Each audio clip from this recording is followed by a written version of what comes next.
You're in a class, a meeting, or a conversation in English. Someone explains something. You didn't quite catch it, and instead of asking, you nod. You smile. You pretend you understood perfectly, and then spend the next 10 minutes completely lost. Sound familiar? Today, we end the nod and smile habit forever. Repeat after me right now. Sorry, could you say that again? I want to make sure I got it right. Say it out loud. That's sentence 1 of day 11. Let's get 34 more. Welcome back to Easy English Classroom. I'm David. And I'm Alice. Day 11, still going strong. 11 days in and the momentum is real. Today's topic is something that will immediately make your English life easier. Asking for help and clarification. Goal today, 35 spoken sentences, plus 5 phrases that replace the nod and smile habit for good. I need this so much. I nod and smile way too often. After today, you won't need to. Let's kick off with our instant drill. Listeners, say these with Alice right now. Ready. Sorry, could you repeat that, please? Sorry, could you repeat that, please? I'm not sure I follow. Could you explain that again? I'm not sure I follow. Could you explain that again? Could you give me an example of what you mean? Could you give me an example of what you mean? 3 sentences, 90 seconds, and each one is something you can use today in any real situation. Let's go deeper. Okay, here's my honest fear with this topic. I feel embarrassed asking people to repeat themselves in English. Like, I worry they'll think I'm not smart enough or that my English is too bad. So I just nod and figure it out later, which honestly doesn't always work. That fear is incredibly common, and it's one of the biggest hidden barriers to learning English. Here's the truth, though. Asking for clarification is not a sign of weakness. It's actually a sign of professionalism and genuine engagement. Think about it. If you didn't care, you wouldn't ask at all. Asking means you want to truly understand. I never thought about it that way. I always assumed asking made me look bad. Most learners do, but native speakers ask for clarification all the time. Teachers, managers, doctors, everyone does it. You're not alone in this fear, and today we're replacing it with confidence. Okay, I'm ready to stop nodding and start asking. Let's build that habit right now. Let's upgrade some basic asking phrases. A teacher explained something fast and you missed it. What do you say? Can you repeat? Good start. Let's upgrade. Sorry, could you go over that again? I want to make sure I understand it properly. Sorry, could you go over that again? I want to make sure I understand it properly. Beautiful. Polite, clear, and shows you care. Next, someone used a word you don't know. What do you say? What does that word mean? Let's soften it. Sorry, I'm not familiar with that word. Could you explain what it means? Sorry, I'm not familiar with that word. Could you explain what it means? Excellent. Next, someone gave you instructions that were unclear. How do you ask for more detail? I don't understand the instructions. Let's make it more specific. I just want to make sure I've got this right. Are you saying I should do it this way? I just want to make sure I've got this right. Are you saying I should do it this way? That phrase, I just want to make sure I've got this right, pause here, listeners, and repeat it out loud right now. It's one of the most useful clarification starters in English. Last warm-up. You need help with a task but feel awkward asking. What do you say? Can you help me? Let's expand. Hey, I'm sorry to bother you, but would you mind helping me with this for a second? Hey, I'm sorry to bother you, but would you mind helping me with this for a second? Would you mind? One of the softest, politest request structures in English. Keep that one close. Let's go deeper. Alice, when do you find it hardest to ask for help or clarification in English? Definitely at work or in formal situations. Like if my manager gives me instructions and I don't fully understand, I feel like asking again will make me look incompetent. So I just try to figure it out, which sometimes leads to mistakes. And ironically, those mistakes are far costlier than simply asking a clarifying question would have been. Here's how professionals handle it. Instead of saying, I don't understand, they say, just to confirm I've got this right, and then repeat back what they understood.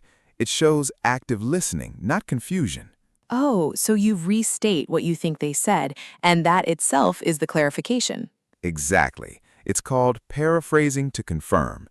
Try it. Imagine I say, please send the updated report to the client by end of Thursday. Paraphrase that back to confirm. Just to confirm, you need me to send the updated version of the report to the client before Thursday ends, right? Perfect. You confirmed every key detail. What? to whom, and by when. That's professional English in action.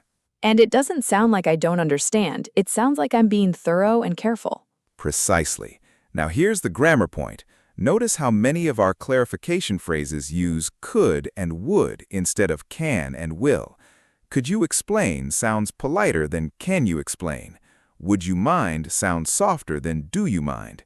In English, past tense modal verbs make requests sound politer and less demanding. So could and would are the politeness tools.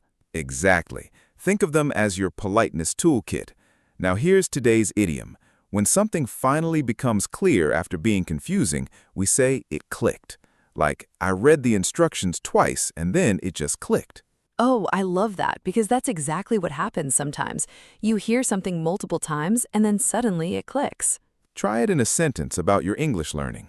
I struggled with the would and could difference for a long time, but today it finally clicked. That's a perfect sentence and probably very true. Now, what's the difference between asking for help and asking for clarification?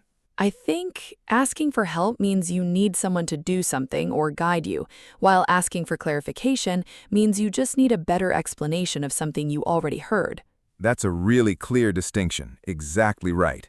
And both are completely valid to ask for in any situation. The key is phrasing, polite, specific, and always with a reason if possible. Polite, specific, with a reason. That's the formula. You're building formulas for everything now. That's fluency thinking. Role play time. First scenario, asking a teacher to explain something again.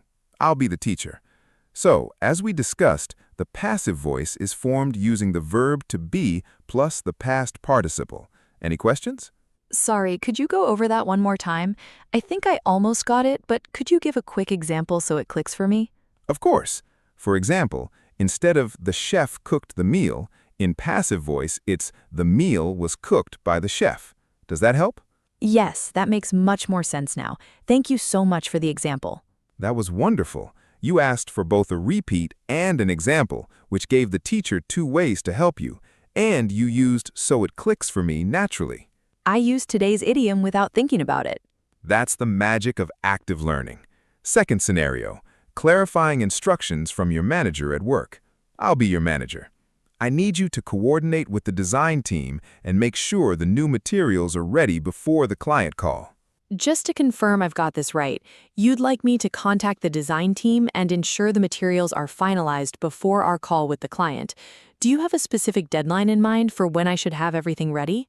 Great question. Let's say by Wednesday noon. Perfect. I'll make sure it's done by then. Thank you for clarifying. Absolutely professional. You confirmed the task, asked for the missing detail, and wrapped it up cleanly. That's the kind of communication that impresses managers. And it didn't feel like I was admitting I didn't understand.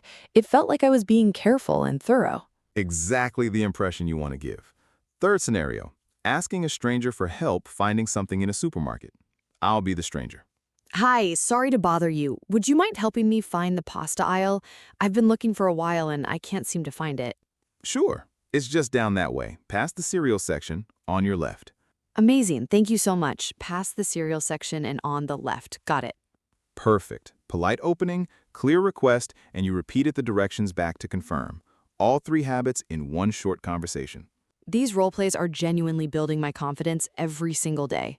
11 days of evidence proves that. Shadowing drill. Listeners, say every sentence out loud with speaker 2. Ready? Ready. Sorry, could you say that again? I want to make sure I got it right. Sorry, could you say that again? I want to make sure I got it right. I'm not sure I follow. Could you explain that again? I'm not sure I follow. Could you explain that again? Could you give me an example of what you mean? Could you give me an example of what you mean? Sorry, could you go over that again? I want to understand properly. Sorry, could you go over that again? I want to understand properly. I just want to make sure I've got this right. Are you saying... I just want to make sure I've got this right. Are you saying... Would you mind helping me with this for a second? Would you mind helping me with this for a second? Just to confirm, you'd like me to do it this way, right? Just to confirm, you'd like me to do it this way, right? I'm not familiar with that term. Could you explain it? I'm not familiar with that term. Could you explain it? Sorry to bother you, but could you point me in the right direction? Sorry to bother you, but could you point me in the right direction? That makes much more sense now. Thank you for clarifying. That makes much more sense now. Thank you for clarifying. 10 more sentences, plus the 3 from our opening drill. 13 clarification sentences today, and combined with everything else, well over 35 total. And every single one of them replaces a silent nod. Exactly. Pause right now, listeners. Pick the phrase from today that you'll use first in real life and say it out loud one more time before we move on. Let's lock in today's vocabulary. First word, clarify. To make something easier to understand by explaining it more clearly. Could you clarify what you mean by that? Your turn. I asked my teacher to clarify the homework instructions before I started. Great example. Next, confirm. To check that something is correct or that you understand it. Just to confirm, the meeting's at 3, right? Your turn. I always confirm important details before ending a call or meeting. Very professional habit. Next, paraphrase. To restate something in your own words to show understanding. She paraphrased the instructions to confirm she understood. Your turn. I paraphrased what my manager said to make sure I had all the details right. Excellent. Next, follow. To understand what someone is saying. Sorry, I'm not following. Could you slow down? Your turn. I was following the lecture well until the last part, which confused me. Lovely usage. Next, elaborate. To explain something in more detail. Could you elaborate on that point? Your turn. Could you elaborate on what you mean by the second step? I want to make sure I fully understand it before moving on. Perfect. Next, unfamiliar. Not known or recognized. I'm unfamiliar with that term. Could you explain it? Your turn. I was unfamiliar with the software, so I asked a colleague for help. Very natural. Next, thorough. Complete and careful, covering every detail. She gave a very thorough explanation. Your turn. I like to be thorough when I confirm instructions so I don't make mistakes. Great mindset in that sentence. Last word, guidance. Advice or help given to someone, especially when they're unsure. I could really use some guidance on this task. Your turn. I asked my manager for guidance on how to handle the situation professionally. 8 vocabulary words, all locked in. Each one makes asking for help sound more confident and professional. Quiz time. Full sentences, please. Question 1. What is paraphrasing to confirm, and why is it useful? Paraphrasing to confirm means restating what you understood in your own words to check if you got it right. It's useful because it shows you were listening carefully and helps catch any misunderstandings before they become mistakes. Excellent. Question 2. Why do we use could and would instead of can and will when asking for help? Because could and would make requests sound politer and less direct. They soften the ask so it doesn't sound demanding. Perfect explanation. Question 3. What does "it clicked" mean? It means something that was confusing suddenly became clear and easy to understand. Great recall. Question 4. Can you use the word elaborate in your own sentence? Could you elaborate on the second point? I want to make sure I fully understand it before moving on. That's a naturally flowing sentence. Very well done. Last question. How do you feel about asking for help and clarification in English now? Honestly, I feel so much less embarrassed about it now. I understand that asking is a sign of engagement, not weakness, and I have the exact phrases ready to use in any situation. 5 tips for asking for help and clarification in English confidently. Never nod and pretend. Asking for clarification immediately saves so much confusion later, and it always sounds more professional than guessing wrong. Use could and would as your politeness tools. They instantly make any request sound softer and more respectful. Paraphrase to confirm. Repeating back what you understood shows you were listening and catches misunderstandings before they become problems. Ask for examples when you're unsure. Could you give me an example? Is one of the most useful questions in any language. Remember, every expert was once a beginner who asked a lot of questions. Asking is how you learn, and it's always respected. Alice, how do you feel now compared to the beginning of today's episode? At the start, I admitted I nod and smile way too much in English. Now I have a full toolkit of polite, professional phrases to use instead. And more importantly, I understand that asking for help is something to be proud of, not ashamed of. That mindset shift is just as valuable as the phrases themselves. Let's recap. 1. we opened with a 3-sentence instant drill. 2. We warmed up with 4 upgraded asking phrases. 3. We had a deep conversation about paraphrasing to confirm the could and would politeness rule and the idiom it clicked. 4. We practiced 3 role plays, a teacher, a manager, and a supermarket stranger. 5. We shadowed 10 essential clarification sentences. 6. We learned 8 vocabulary words. 7. We quizzed everything. Day 11 of 30, complete. 11 days, and I feel like a completely different English speaker than day 1. That's not just a feeling, that's real, measurable growth. If today's episode gave you the confidence to stop nodding and start asking, please like and subscribe. It helps more learners find this series every single day. And here's your homework. Practice asking for clarification out loud in 3 different situations, at school, at work, and with a stranger, using at least 10 sentences from today's episode. And leave a comment telling us what's the hardest situation for you to ask for help in English. We genuinely love to hear it. Next is day 12, and we're diving into something super important, talking about health and visiting the doctor in English. See you then. Keep speaking, keep shadowing. Every question you ask in English is a step to fluency.